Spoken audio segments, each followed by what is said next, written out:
It is 6:51 right now. As your morning sprint counts you down to Good Morning America. ABC Action News bringing you news, weather, traffic you need to know before heading out the door. All right, we're going to take you first out to Staten Island, New York, where a New York City police officer apparently has been shot investigating a house fire. It looks like we saw firefighters and heavily armed police officers approaching this house earlier in the morning. Police said it was a firefighter who was shot in the ankle, taken to a hospital where he is in stable condition. Good Morning America will have more on this coming up in a moment. Happening? Where's that at? Oh. And folks all around this Temple Terrace neighborhood are fed up, and for good reason. Take a look behind me. Gibson Drive was still water all over it from last night's rain. And alongside of this road you're looking at right now is a pump working hard to try and keep up and remove this water. And it just can't as those rains keep coming down. The county says the increased stormwater fee starting in October will help with putting more resources and repairs in communities like this. This morning, deputies say your community is much safer now that this man's off the streets. Suspect Danny Thompson Jr. will go before a Polk County judge for the first time this afternoon. He's accused of shooting at 3 former co-workers in Mulberry a few weeks ago. The gun used in the shootings has not been found. Pinellas County deputies need your help right now to solve a month-long murder investigation in Largo. 21-year-old McKinley Torbett Jr. was shot and killed at the Terra Gardens Apartments off Jefferson Street. As many as 4 suspects may be involved. If you have any tips, call Crime Stoppers at 1-800-873-TIPS. We have new video this morning of a 19-year-old firefighter in the hospital after rescuers pulled him from the rubble of that blast in China's Tianjin port. He was trapped for 32 hours. Rescue crews continue to search the area, but are dealing with a fire still smoldering and potentially dangerous chemicals. Your morning sprint continues right now with Lindsay Logue and some last-minute tips for people looking to save on these last 3 days of the tax-free back-to-school shopping. 3 days, that's all the time left in this year's back-to-school sales tax holiday. You can get hundreds of items, including clothes, pencils, folders, paper, even computers, all tax-free.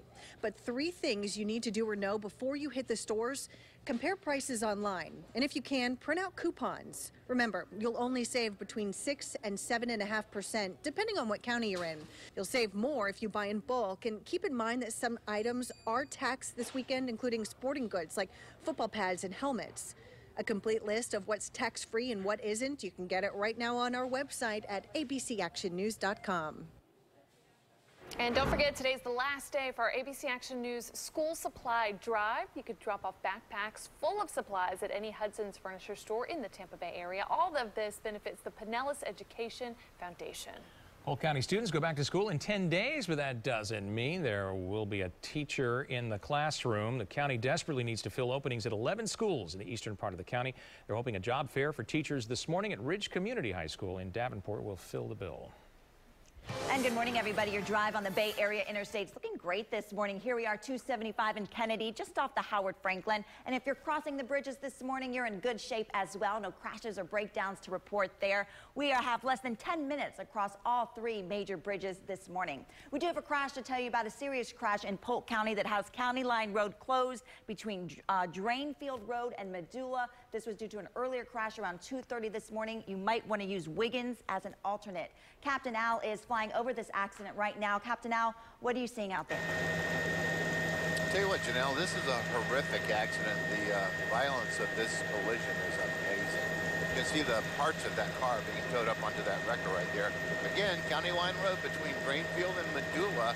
They are taking it around just to the east side of County Line. Everybody's coming around it that way. Fortunately, not a whole lot of traffic out here yet, but the wreckers are here. They are trying to clean this up. Here's Shay with your weekend forecast. All right, at least we're rain-free as you head out the door right now across all of our major roadways. We are going to see pockets of heavy rain at times again today, and that, of course, also brings up those flooding concerns. It won't be a washout, though, although the rain coverage will be higher than normal, and we'll make it to highs in the upper 80s to near 90 degrees as those high rain chances continue into the weekend. Well, stay tuned. Good Morning America is coming up next. But first, we got to show this new video showing a time-lapse of the Perseid meteor shower we've been talking so much about lately. One of the best shows of the year. This footage coming from one of the best spots to view it, Montana's remote Blackfoot Valley. The new moon Wednesday night cleared the skies of any light. Wow. Great view of the shooting stars there.